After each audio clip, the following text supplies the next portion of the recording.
Grabe, special mention talaga ang Kim Pao sa Christmas ID 2024, ginanap last night. Bini Catherine Bernardo, Kim Pao, shine in ABS-CBN Christmas ID. Kalain mo, sa dami mga love team, 8 na andoon, lalo na yung mga teenager, hindi nabanggit. Pero yung Kim Pao, grabe ha, ang lakas. Special mention talaga ang Kim Pao, nakaka-proud lang. Yung mga starlet hindi nabanggit. So, ayan.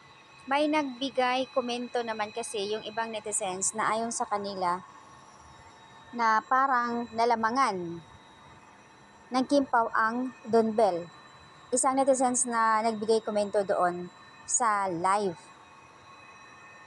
Sa daming mga love team, Kim Pao ang shine, ABS-CBN.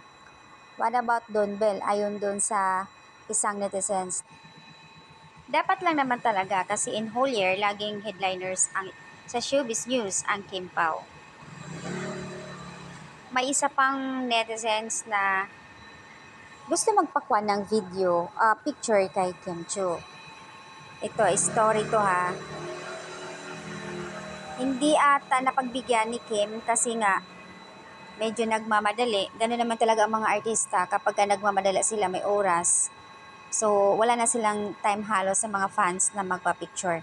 Either, kung hindi talagang solid Kim Pao iyon, sa ibang planeta, talagang magbibigay negative comment. Pero kung sa solid Kim Pao, maiintindihan yon at saka hindi ganun na basta-basta na lang na susugod magpa-picture kung alam naman natin na nagmamadali, na hindi naunawaan. Magpa-picture, nagmamadali. Sinabi naman ni Kim daw na mamaya na, kisyo, 2 hours na daw sila naghihintay at may senior pa daw siyang kasama. Yun yung nasa sinabi ng isang netizens. Ngayon, may something video ata na parang may comment about kay Kimi.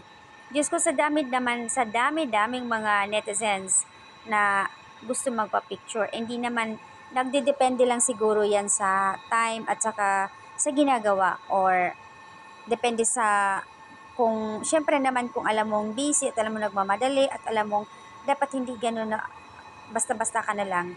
Dapat yung timing, kumbaga.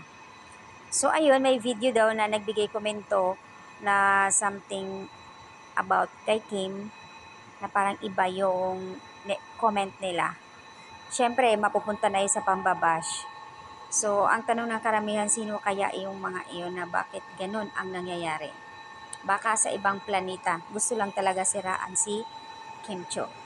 Pero dito tayo sa good news dahil talagang ang ABS-CBN mga reporter, unang banggit talaga ang Bini Catherine Bernardo.